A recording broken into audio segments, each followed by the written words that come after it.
Welcome to The Detail. I am your host, Kathy Ann Tunis, and you are listening to The Detail on WSLR 96.5 LPFM in Sarasota, Florida, and WBPV 100.1 LPFM in Bradenton, Florida. With me today, I am thrilled to have Diane Ravitch. She is the founder of the Network for Public Education. Diane has an amazing resume, and we're going to talk about that. Her education credentials, how she came to be a public education advocate, but starting out very much believing in a testing model, in Jeb Bush's approach, even we could talk about charter schools, but based on the data she's seen and her experience in watching what happens to students, Diane Ravitch is a strong advocate now for public education. So Diane, thank you so much for joining me today. You have a huge resume, and you live. Yes, I grew up in Houston, and I went to public schools. I was one of 8 children, and we all went to public schools, except that I did have one brother who was considered to be a troublemaker, so he was sent to military school. Did it work? Private schools, no, he was good. Okay. But private schools were not really an option because my family was not wealthy, and we understood, or at least everybody understood, that the few private schools at that time were for very wealthy people, and everybody else went to public schools, and we carpooled and we did everything together. So I grew up very much in that milieu, and then when I finished college, I was married almost immediately, like 2 weeks after I graduated from college, and my husband lived in New York, and his family was a private school New York City family. And everyone in the family had gone to private school. He started private school in the 1930s. His sister, who was my age, also went to private school and began in the 1930s. So this was a well-established tradition. And as a young, somewhat naive Texan moving into this world, it didn't even occur to me, well, should I look at the local public school? No, I didn't do that. I was young, naive. I went along. And my kids went to private schools. They got a great education. It was very expensive.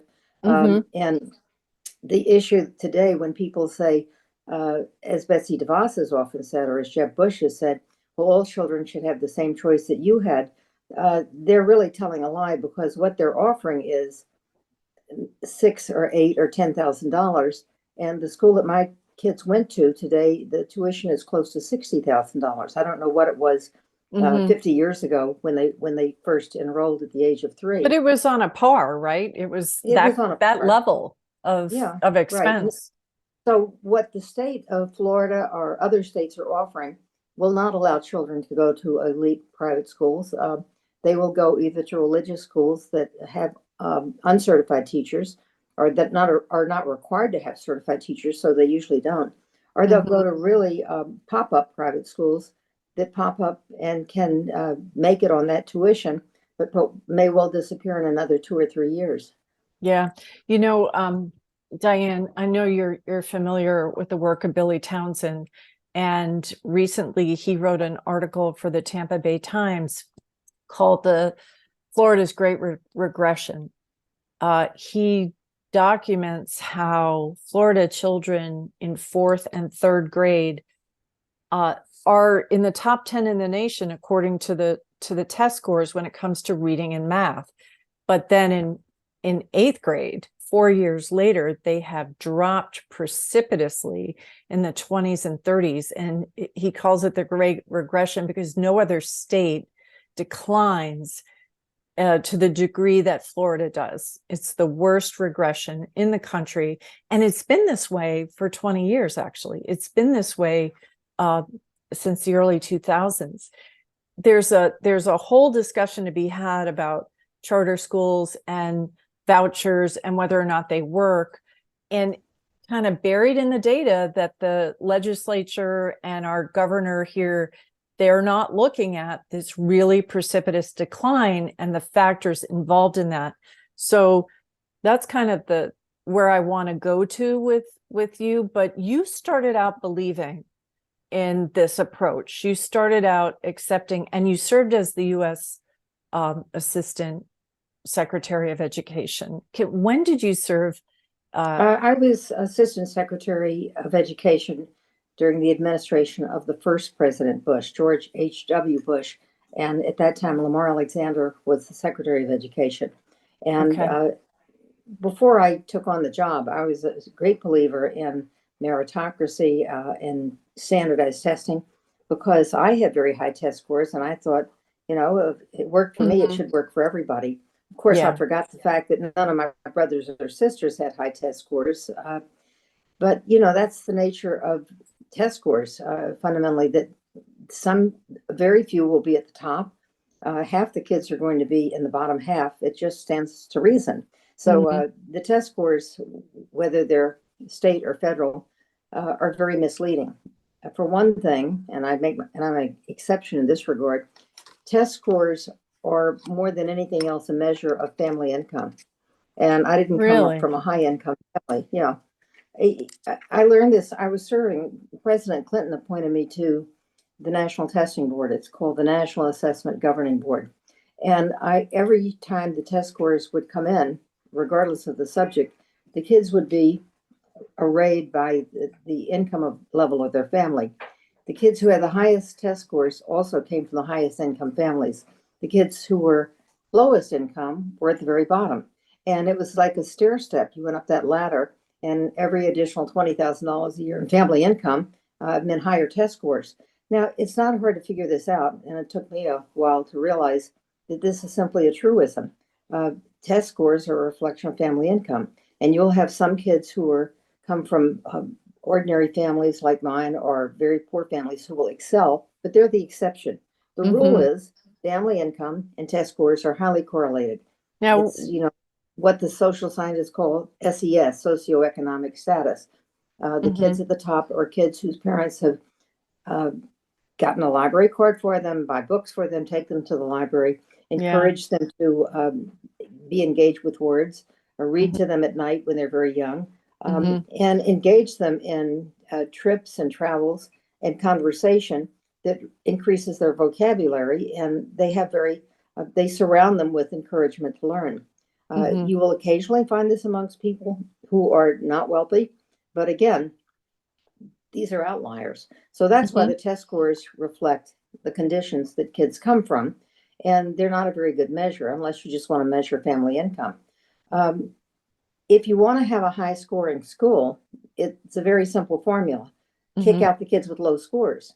And Right. I have seen this again and again with charter schools, that the ones that are most celebrated are the ones who have, they say they're by lottery only, but they really manage to push out, exclude, kick out the kids that they don't want, the kids who will drag their test scores down. So if you're a public school and you take everybody and you take the kids who have disabilities and the kids who are non-English speaking, your scores will not be as high as the charter school that would not take those children. Mhm. The same, we don't know about the vouchers as much as we do about the charter schools because the charter schools in Florida and elsewhere usually take the state test.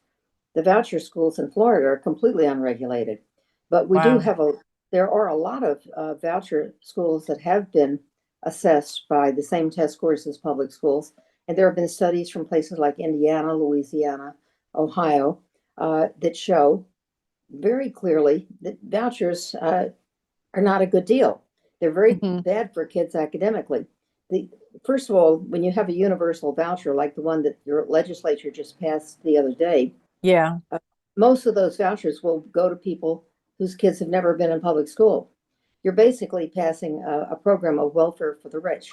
These are three-quarters to 80% of the vouchers will be taken by people whose kids are already in private school and never attended a public school. Now, the Mhm. others, the 25% who come in from public school, will in most cases not go to very good schools because they can't afford the elite private school. And the Mhm. voucher schools that they do go to aren't very good, don't have qualified teachers. And consequently, the academic results of vouchers are, as Joshua Cowan puts it, Joshua Cowan, Cowen, from Mhm. Michigan State, is one of the leading voucher researchers. And he had been a big supporter of vouchers. And then he realized, all the studies are coming in and they're showing negative results. The Yeah. results of vouchers for the poor kids are disastrous.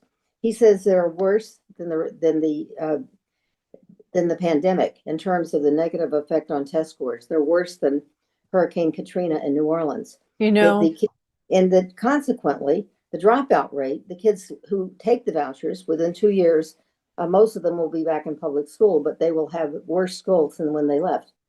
that's consistent with, I believe it's the Urban Land Institute. I'm not sure which study it was, but when I was interviewing Billy Townsend, he was saying that the best information from Florida, and they really haven't looked at the, I would say, dropout rate from vouchers, but the best information is that at year 2, 61% of kids have returned to Yes, charters, to the public to the school, public school. and then at year 3 it's 75%. Mm.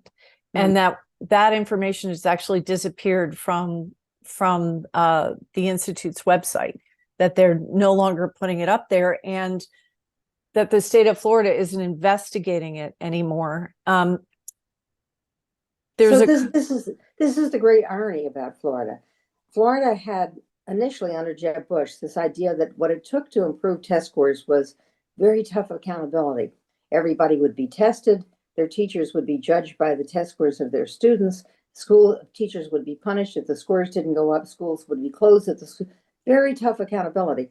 But then along comes Jeb's passion for vouchers, and suddenly, no accountability. Let's have a whole lot of schools where there's no Mhm. accountability whatsoever. They will do what those kids will be fine, and we will not know how they're doing. We will not test them. We will not have any rules. We will not require that their principal be a college graduate, that their teachers be college graduates. So you have one whole sector that is completely unregulated, and So like the Wild West, just anything but goes. the public schools are regulated to a fairly well, and that continues to be the case. And I think it's incredibly discouraging for teachers. So Florida has a teacher shortage, as so many states do, because they have pursued these very punitive policy towards teachers. And at the same time, they're saying, oh, how are we going to get more teachers? Well, you're not going to get more teachers if you want to bring them into a punitive situation. People aren't that masochistic. Yeah, yeah. No, the punishment approach when it comes to children and their education doesn't seem to be working at all. At least in Florida, like I said, there's 20 years of data showing that this sort of let's let them go use a voucher and bring them back. It's just not the answer. I want to ask you a really basic question. Is there a definition? I understand charter schools, and I think most people in the audience understand charter schools. And I make a big distinction between the homegrown charter school that's truly meeting a special need, like performing arts. And we have a bunch in Sarasota that actually work well. They're not corporate, they're not for profit. But when you say voucher school, what do you mean by that? Well, as I understand the bill that was just passed, it's a universal voucher, meaning that Okay. students can take X dollars, I think it's $8,000 that they will get from the state, and they can use it to homeschool. So they will be in their home looking at a computer or doing whatever their parents feel they should be doing, or doing whatever they want to be doing, and the parent will get $8,000 and the child will not be in public school. That's one way they can use the voucher. Another way is to go to a pop-up school and a strip mall, and they'll say, well, this is Uncle John's private school for voucher kids. And then if Uncle John collects enough vouchers, he'll hire a couple of teachers, and that's a voucher school. Most kids, however, go to religious schools, and most of those religious schools, as I understand it from the research I've seen, are either evangelical schools or Catholic schools, but they're working with low-wage teachers. And I would say that anyone who's really interested in this issue should Google the series done by the Orlando Sentinel called Schools Without Rules. It's the best single source that I've seen for how the voucher sector operates. I think it came out in about 2018 or 2019, and 2 or 3 of the reporters at the Orlando Sentinel did an in-depth study of voucher schools, visiting many of them. And what they found was anyone can call themselves a school. You don't need any credentials to be a teacher. You don't need any credentials to be a principal.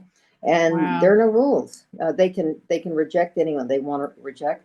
They can be racist. They can use a series of textbooks that's published for very conservative right-wing schools, which is teaches things that aren't true, like, evolution doesn't exist, and they teach science from a biblical point of view.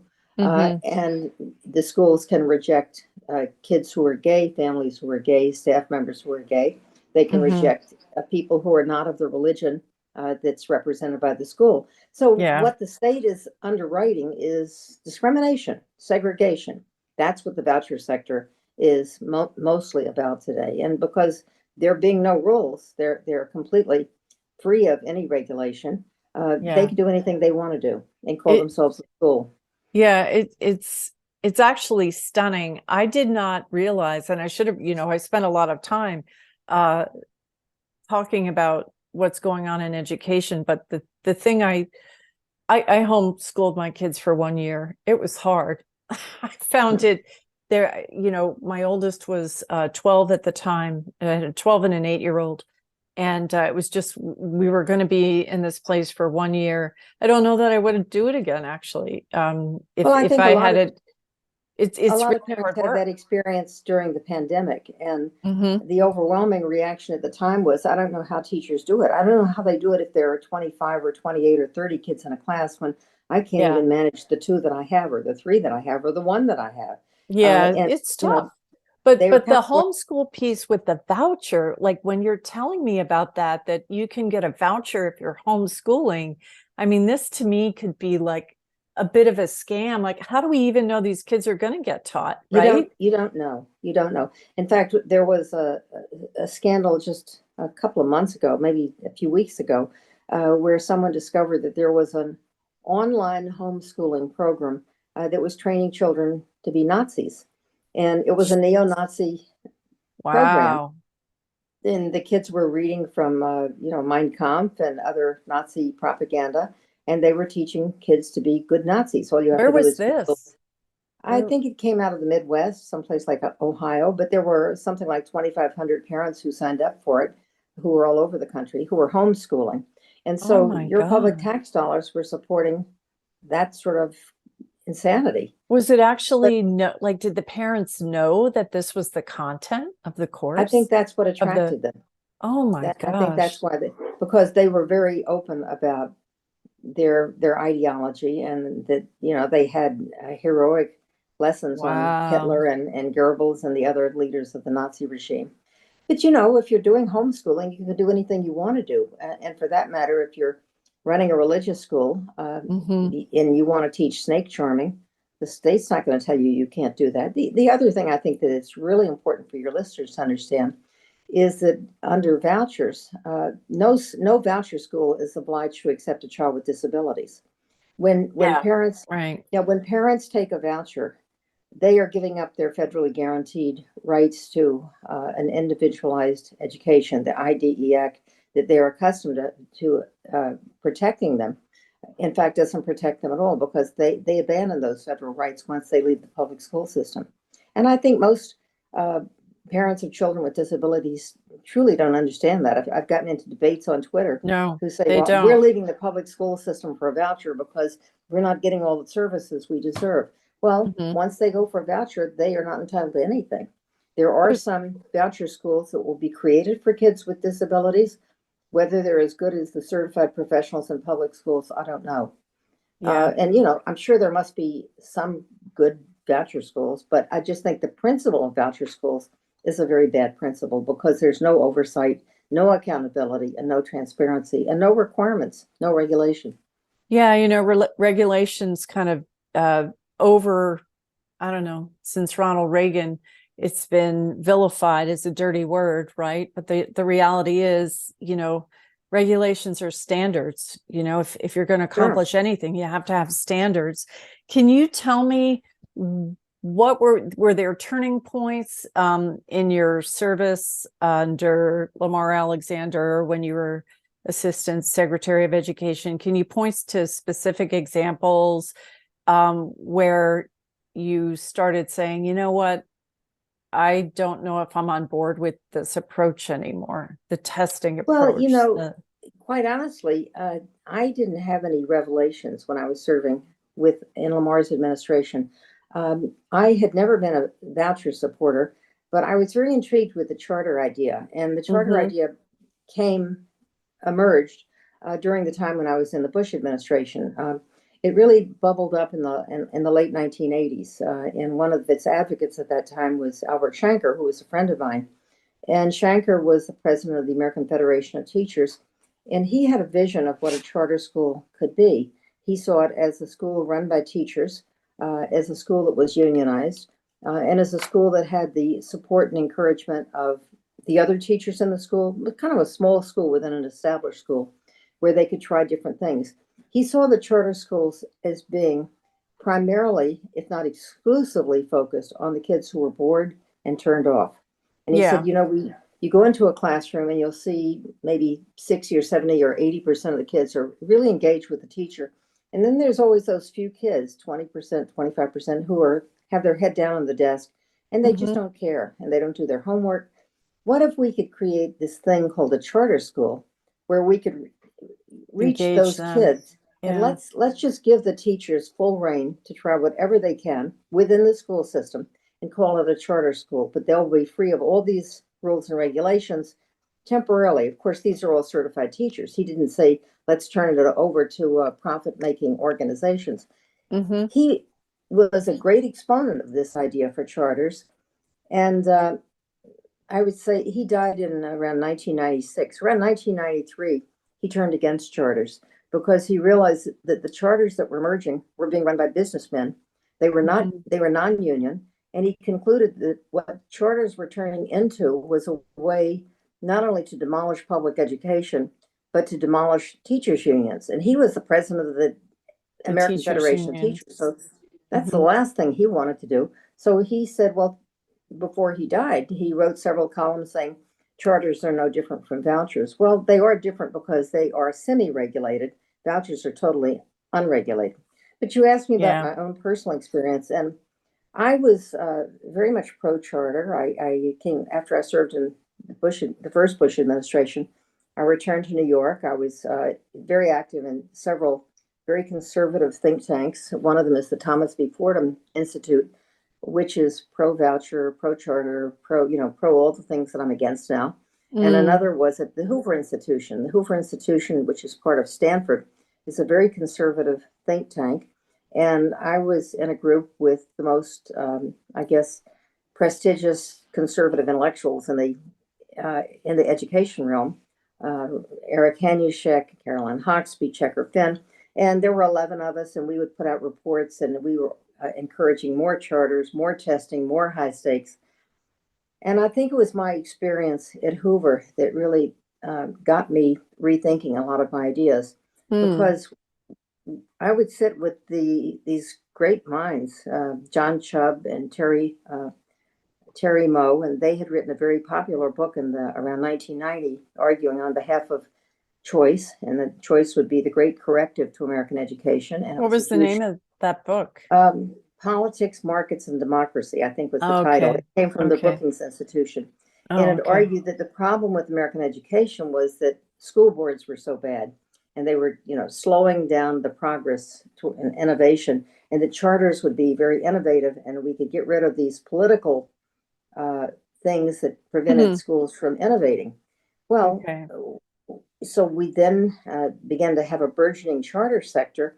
And far from being innovative, if you look at, I'm sort of veering from my personal story, but I'll come back. That's okay. It would be really hard today to find examples of innovation in the charter sector. The biggest innovation that they have claimed, the one that usually produces the test scores, is the no excuses approach. And this is an approach that they have since abandoned after following it for 20 years. But no excuses means very rigid discipline.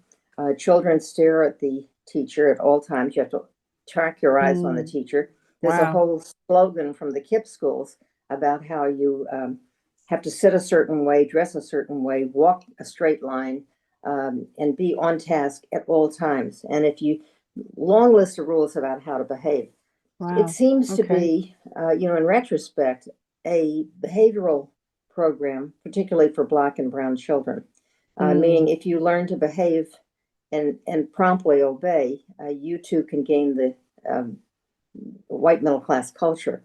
Well, Mm, in the past couple of years, the leading no excuses charter schools have said, we retract all this. We're not going to do this anymore. Our graduates are right. This is a racist approach. So, is this an innovation to go back to the kind of discipline that was found in schools in the early 20th century and the late 19th century, where children yeah, were taught as if they were little robots? I yeah. don't think so. It's actually backward thinking, and Hmm. it's very behavioristic, and Yeah. it has a cruel tinge to it. Yeah. So, So I have so, not seen the innovation from the charter sector, but go ahead. and is that pretty much where you were going with your Hoover Institute experience when you're sitting there, Well, and what were you seeing well, that? we had a lot of discussions, first of all, about why the things we were recommending were not working. And so we'd say, well, I was on the board of, as I said, the Thomas B. Fordham Institute, and the Fordham had decided it was based primarily in Dayton, which is where the money came from, but it had decided to be a charter school sponsor, and so it first sponsored 10 charter schools, and within a couple of years they were all failing schools. So we decided, well, let's close those schools and open some new ones. So, or let's just change the leaders and get new leaders. And then Mm, the next batch of charter schools were also failing schools, and some of the leaders were crooks. yeah. And so, we were able, because we all believed in charters and choice and these principles, we were able to discuss very honestly, why so much failure? What are we doing wrong, You and didn't how have should? to defend yourself and Right. agree, there was, yeah, okay. Yeah, so no one was saying, oh, really, charters are really very good. None of that. It was like, why do we keep Why aren't failing? they And we're working? having these Yeah. very candid conversations. And then we'd get onto the subject of teachers. And one of our members, who is a very prominent economist at Stanford, Eric Hanushek, said, well, we should just fire the teachers whose kids get the lowest test scores, and fire the bottom 10% every year, and just Mm, hire average teachers, and that'll bring everybody up. And at some point, I no. think I said something like, but how do you know people will be better than the ones you fired? Well, we'll find that out, and then we'll fire the next 10%, and then we'll fire, and every year Yeah. you fire the bottom 10%. And I began to think, where's the evidence for this? Well, that's what they do in industry. And I said, but I don't That's know that it works in industry. industry. What is it And at about at a certain the point, private sector always does it better? We're going to do yeah. everything like a business. Well, not everything is a business. Education is sitting with a child and teaching them not how to read is not selling tomatoes at Publix. It's totally different, Well, I, also, what he wasn't taking into account is that if you choose to teach in an affluent district, your kids will have high scores. If you yeah. choose to teach where there are a lot of kids with poverty, non-English speaking, uh, Hmm. disabilities, your kids will not have high scores. You may have a few, but your averages will be very low. And so, Hmm. are you a failure because you chose to teach in a high needs district or in a high needs school? I don't think so, because No. who's going to want to teach there? I mean, I used to do a lot of lecturing, which I don't anymore, but I would have kids come up to me in colleges saying, I'm preparing to become a teacher. And I'm really worried that, my dream was that I wanted to teach in a high poverty school. And now I'm afraid that the school will be closed and I'll be labeled a bad teacher. And I'll be fired because my kids didn't have high test scores. Well, if you Yeah. want to have high test scores, go teach in the richest suburb you can find if they have any openings. Yeah. And if you want to have high test scores, go teach in a charter school that only takes kids who are likely to get high scores. Yeah. I But want to, my personal story, just to go back to it, was that yeah. I started in the Hoover Group around 1999, and every year we would meet 4 times a year. We went to England to look at the whole charter school movement there. Uh, Hmm. it was a very brilliant group of people, but I found myself dissenting frequently as time more and more as time went by. And I guess that where I had like a falling out was over the issue of No Child Left Behind.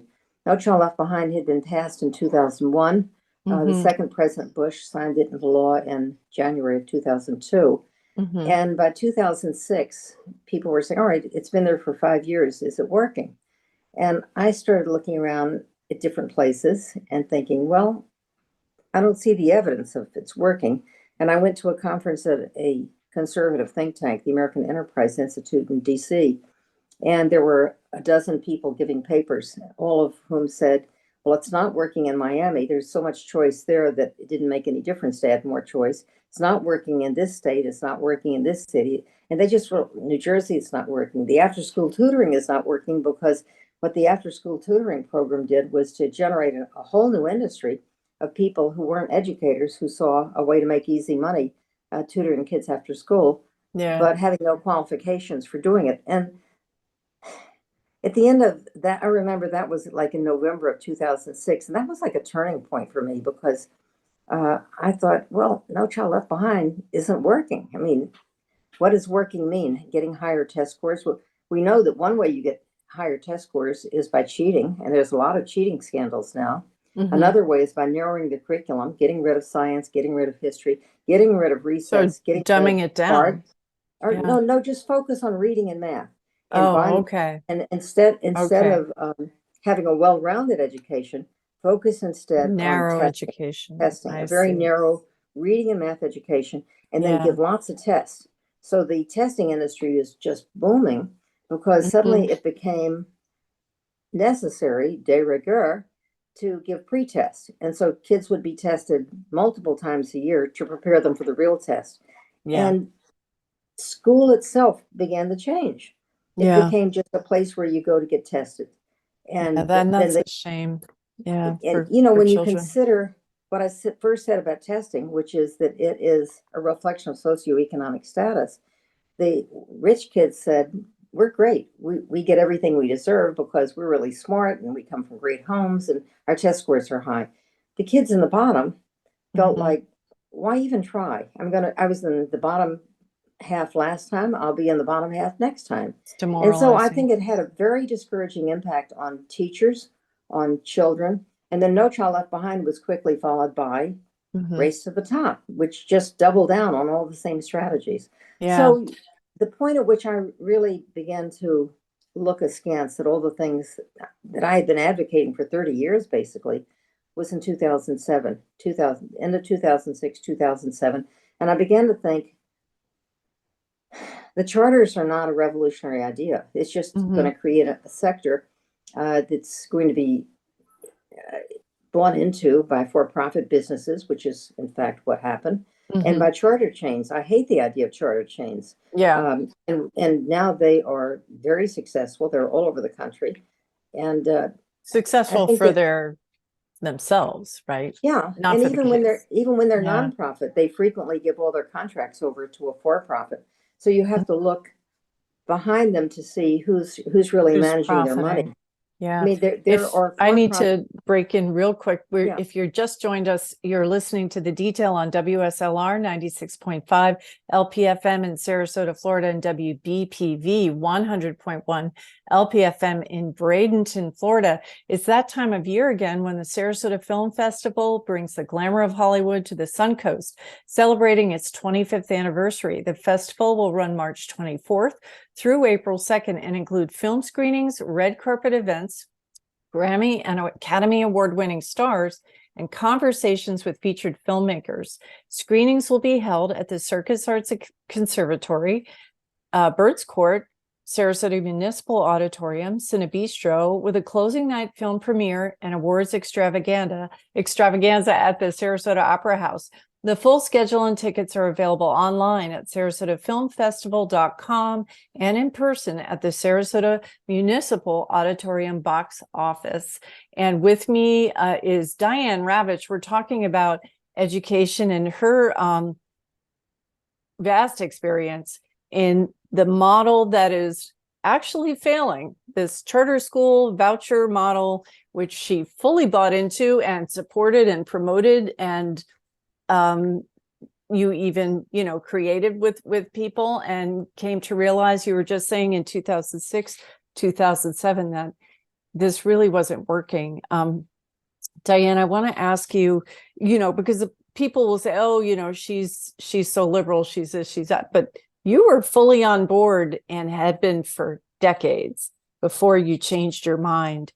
I have never seen the movie Looking for Superman. I'm sorry, Waiting for Superman. I knew it was Superman. Waiting for Superman. but people have referenced it to me, and it has been, effective in lambasting public education. I'm curious to get your take on what you think of that movie, and it obviously you don't agree with its conclusions because it advocates for this voucher charter approach. What is it in that movie that's not telling the whole story, or, have you seen it, and Oh, what do yeah. you think of it? Yeah. I saw it actually in a preview when it first came out. I was invited by the New York Review of Books to review it. So I went to a screening and I was appalled by it because it doesn't tell the whole truth about any of the charter schools that it featured. I mean, one of them was a school that was a boarding school that cost $35,000 a year per student. So that really was not available to anybody. Mhm. And they were holding that up as one of the successful models. The storyline, though, was based on the claim that public education is failing. And this mantra has been used again and again and again. And I think what I've tried to do in my own work over the last 10 years is to demonstrate with data that public education is not failing. Public education has had tremendous challenges in terms of, first of all, desegregation, which was a huge challenge to schools across Mhm. the country that had been segregated. And it's important to understand that school choice was the battle cry of the segregationists. The whole idea Yeah. of school choice was born as a response to the Brown decision of 1954. We Mhm. never had discussion of vouchers in the United States until the late 1950s. And there were Southern states enacting voucher legislation, and there were Southern states creating grants for segregation academies. We would now call those charter schools. So the whole movement for school choice was born as a resistance to desegregation. That's Now your you're getting my puppy. dog background. Mitzi, Okay. Mitzi, I know she's a black dog, so she takes it Oh, back to the discussion. okay. If she barks again, I'm going to have to put her out of the room. Okay. Anyway, what they did in Waiting for Superman was it was funded by a man named Philip Anschluss, who is one of the rich. Well, he's a billionaire, and Mm-hmm. he is an evangelical, and he's very conservative. And the money behind that movie, which again was funded by people like Bill Gates and so forth, the money behind that movie was to promote charter schools. And so they were saying the schools are failing, and here's the proof. The proof they used was test scores drawn from the National Assessment of Educational Progress. Well, I Okay. was on, as I said, I was appointed by Yep. President Clinton to the Mm-hmm. board of the National Assessment of Educational Progress. And these scores are used all the time to smear American education, public schools particularly, because the top level is advanced and about 8 to 10% of kids are in the advanced. That's like making an A double plus plus if you're Mm-hmm. advanced. The next level is proficient. Proficient represents solid performance. We would call it either an A or at worst an A minus. And about Mm. 35% of our kids, or 30%, 35% will be proficient or advanced. And Okay. then most kids will fall into the area called basic. And then below basic, you really don't get it. So what the people did in Waiting for Superman was say only 35% of our kids are proficient, and only 1 out of 3 of our kids are able to master reading. Well, that's not accurate. That's like That's saying not what only it one is. out of three got an A. Well, Yeah. what would you say about a public school where only 35% of the kids scored an A? You'd say, well, that sounds about right. Yeah. If I Yeah. told you there was a public school where 90% of the kids got an A, you'd say, oh, come on. Either Mm-hmm. it's very selective or they're not Mm-hmm. telling you the truth. Yeah. This must be a test that everyone can pass. Yeah. It's in the nature of standardized testing. It's normed. Normed means it's a bell curve. Half the Mm-hmm. kids will be on the top of the bell curve, half the kids will be on the bottom. It's Yeah. designed to have achievement gaps. So what they did with Waiting for Superman was to play fast and loose with that data. And Mm. I reviewed it in the New York Review of Books and said it was a propaganda. It was agitprop for privatization. And Okay. I think that there's nothing in there that I would change since then. Right. Um, but Yeah. I think that the fundamental argument that has been made on behalf of privatization is our public schools are so terrible. Well, that's not true. Our public schools are incredibly successful with kids who come from affluent families. Our public schools are successful with kids who come from middle class families. What we haven't figured out is why do poor kids do so poorly? And it's because they're poor, and we're not doing the things we should be to help lift them out of poverty, so that when they arrive in school, they're well fed. They've Yeah. been to see the doctor. They've had dental checkup. They've had hearing tests, or if they need glasses, they have glasses. This Yeah. is basic stuff.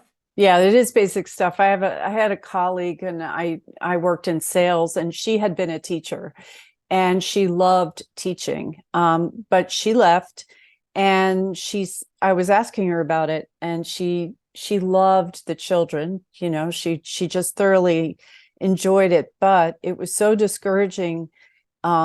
She said to me, I'd have always keep snacks in my desk, and this little boy would never do his homework. And she came to understand that he was hungry and that he didn't ever have breakfast. And she knew he didn't have what he needed at home to even complete the assignments, pencils, paper, whatever it was. She said, how can I punish this kid or be upset with him that he hasn't done his homework when he hasn't even had breakfast?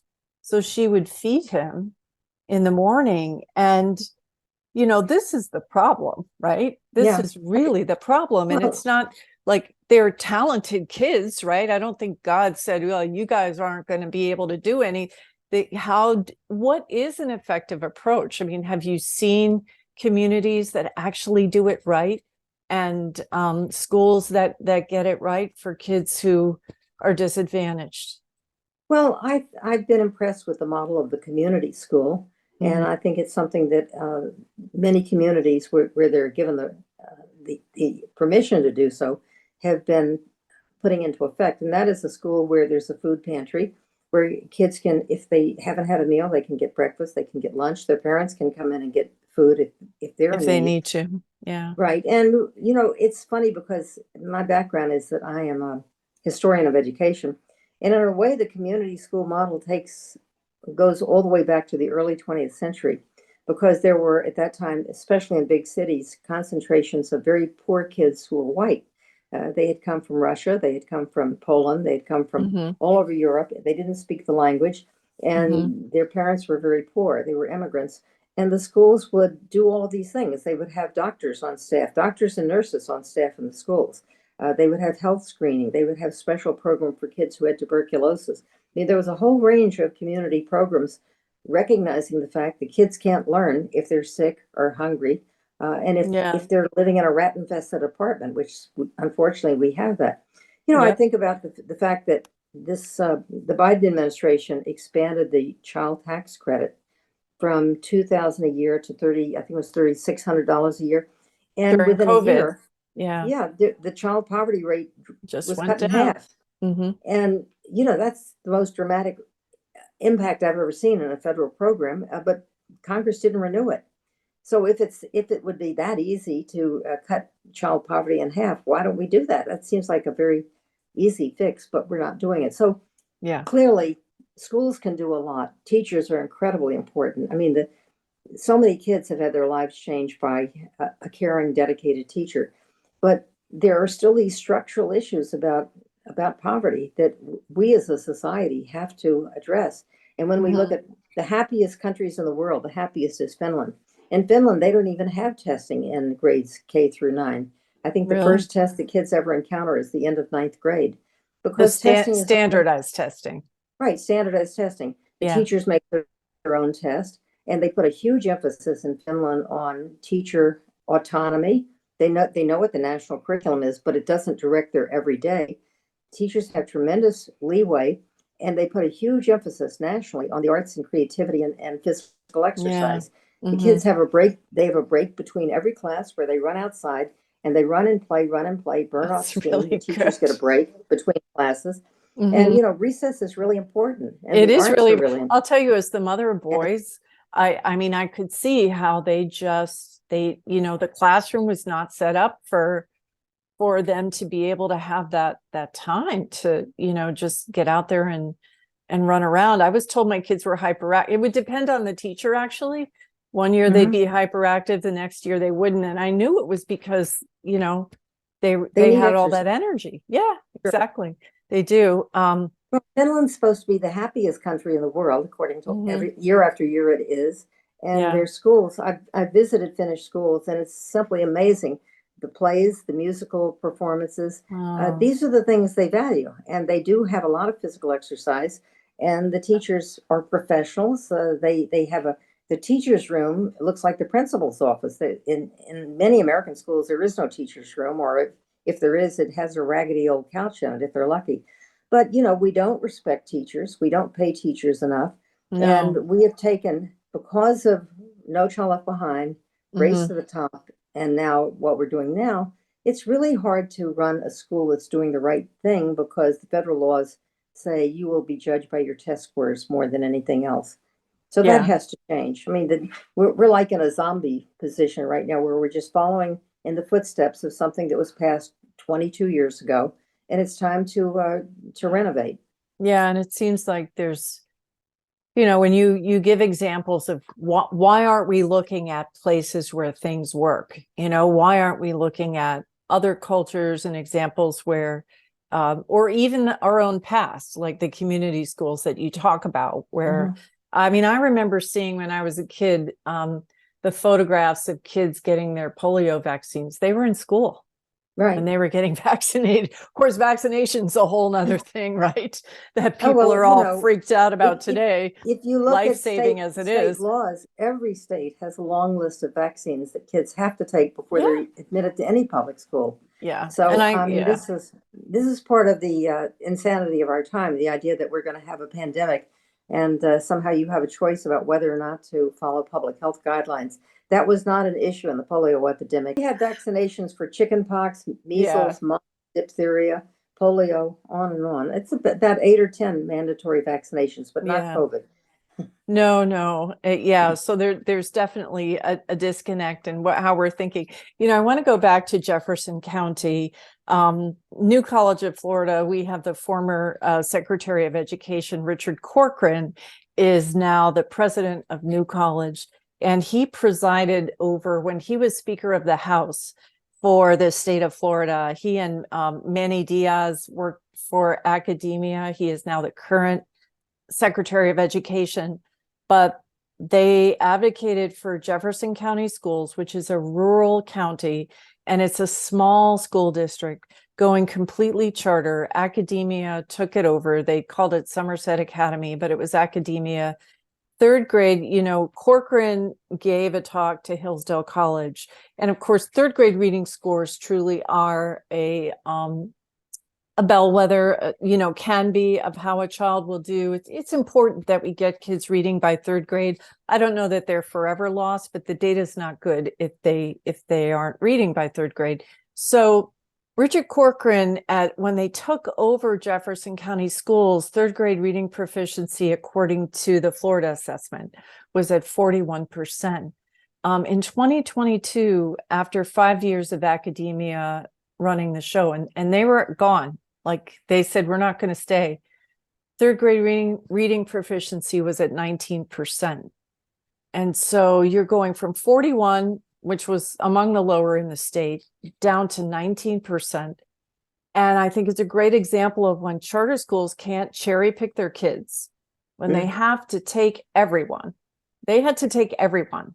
And this was many Black children in Jefferson County. Definitely issues at home and poverty are an issue there. But the charter approach did not work. It absolutely didn't work. Yeah. So I don't know what it's going to take. And if you're using a voucher, well, the points you made about how most of them are going to go to people who are already paying for private school, and it's just going to defray their bill, or they're homeschooling. I mean, we're not getting the public, because I understand, I'm a parent, this idea, of course, parents have choices and parents have rights, and we need to have input, if you're a parent, into what's going on. But everybody's paying into public education, and we do it because it's a really bad idea to have a society where people don't know how to read and you can't function.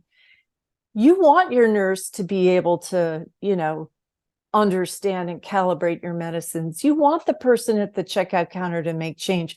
Like all this indulgence of our particular philosophies at the expense of the collective excellence, really, it's kind of shocking where we are right now. What's it going to take for people to understand that this approach isn't working? I mean, Well, I think, it's kind of hard to say this, but people are not listening right now just to what I consider common sense or reason or facts. So I can say to you as a fact that vouchers have failed. There's no place where they've succeeded. I've read voucher study after voucher study that says the students made no academic progress. They did not improve their test scores. It doesn't work if that's what you're looking for. The yeah, kids who are left, what happens in an all choice system is intense segregation by race, by religion, by every other kind of characteristic. And that the all choice system that Florida is now buying into is incredibly expensive because why do taxpayers want to help defray the tuition of the richest people in Florida? I mean, the people who are going to the elite schools that cost $30,000, $40,000, $50,000 a year, why are they going to get $8,000 from you? I yeah, mean, if you send your kid to public school, you're not going to get anything. But in the yeah, meanwhile, your taxes will pay for rich kids to yeah. pay less. And Hmm. why would you want to have why would you want to pay taxes to send kids to a religious school that teaches that people like you are no good, whatever you are? I Yeah, mean, yeah. because of your religion or your race or whatever, Hmm. Yeah. any number of characters. Or So teach a philosophy. Charles Johnson, right? So he's the director of pastors for Texas yes, Children, and he was saying, I'm a Baptist.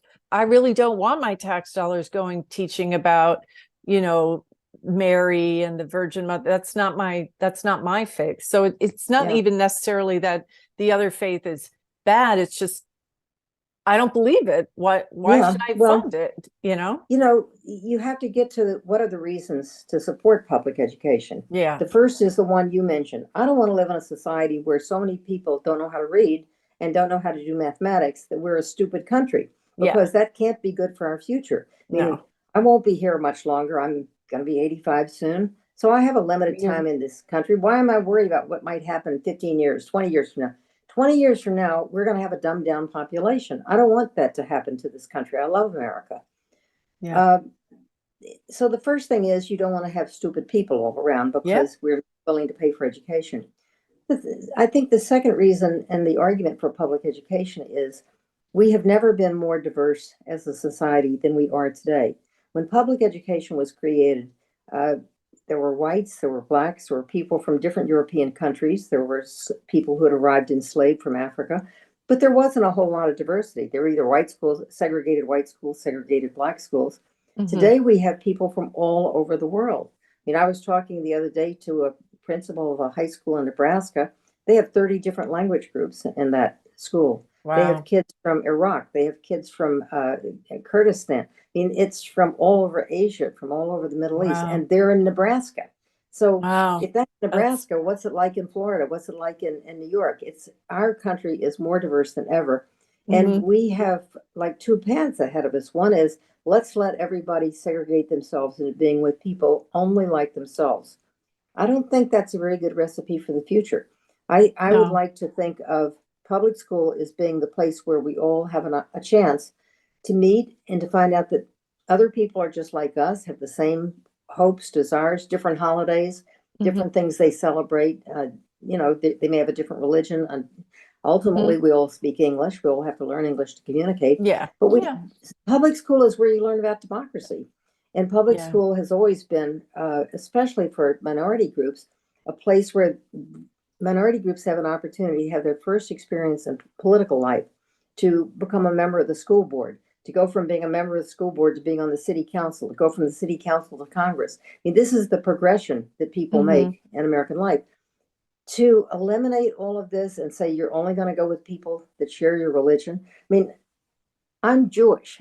I don't want to support Jewish schools, so I'll Yeah. I'll make it I as personal as that. yeah, it's funny because I was calling into a radio show, and I sent my youngest, we sent him to a Catholic school, and I grew up Catholic.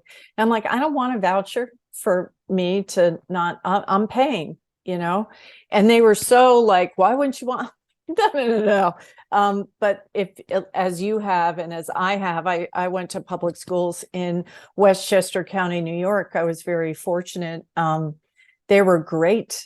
They were just great schools. Of course, that's an affluent area, to your point. Yeah. But it makes a difference. Diane Ravitch, I want to thank you so much. There's a lot of interest in this topic now. What do you recommend to people who want to make a difference, or certainly to Floridians? You're familiar with what's going on here, and in Sarasota County, we have the founder of Moms for Liberty chairing our school board. Is there any specific message or prescription that you would share?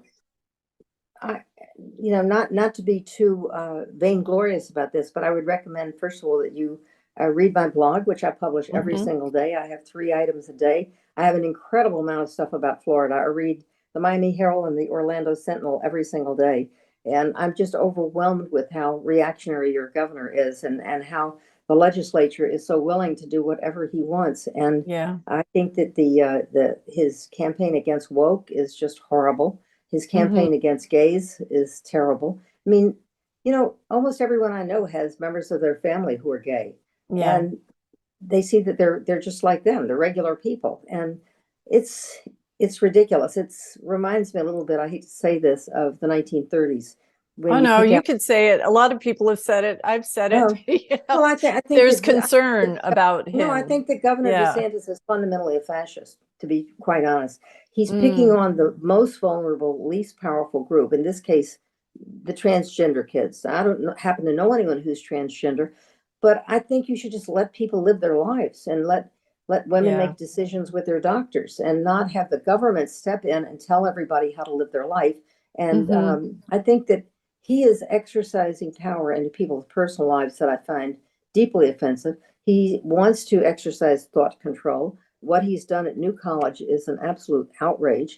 The idea that there's one progressive college in the public sector in Florida is so outrageous to him. And want to just let people be, and argue for your point of view. He has a majority in both houses of the legislature, but don't shove your ideas down everyone's throat. Yeah, it seems that there's just this intolerance to, or some kind of expectation we're going to get everybody marching to the same drum, or that's just not the world, right? But the only way that happens is if you have a fascist state where everyone is forced to march to the same drum. I mean, as Americans, we debate, we dissent, we argue. That's the way we are as a country. That's how we come to better outcomes, is by listening to one another, and not trying to stifle voices you don't agree with. I'm so grateful to chat with you. You're a wealth of information. What is your blog, Diane Ravitch? It's DianeRavitch.net. And I would also recommend my last 3 books. The first being The Death and Life of the Great American School System, How Testing and Choice Are Undermining Education. And the second was called Reign of Error, which demonstrates that public schools are far better than non-public schools, and that all the lies you hear are lies. And the third, Slaying Goliath, which is about the resistance to privatization. But Florida's in the throes of it, so fight back. We are on the front lines. Yeah, we are. All right. Thank you so much for joining me. Thank you for your courage, and thank you to all of those Floridians who know that what's going on is not right. You have been listening to The Detail on WSLR 96.5 LPFM in Sarasota, Florida, and WBPV 100.1 LPFM in Bradenton, Florida.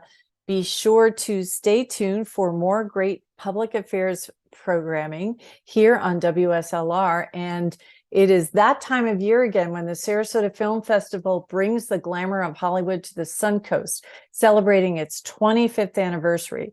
The festival will run March 24th through April 2nd and include film screenings, red carpet events, Grammy and Academy Award-winning stars, and conversations with featured filmmakers. Screenings will be held at the Circuits Arts Conservatory, Burns Court, Sarasota Municipal Auditorium, Cinebistro, with a closing night film premiere, and awards extravaganza at the Sarasota Opera House. The full schedule and tickets are available online at sarasotafilmfestival.com and in person at the Sarasota Municipal Auditorium box office. Thanks you all so much for listening. Be sure to stay tuned for more great public affairs programming here on WSLR. Make it a great day.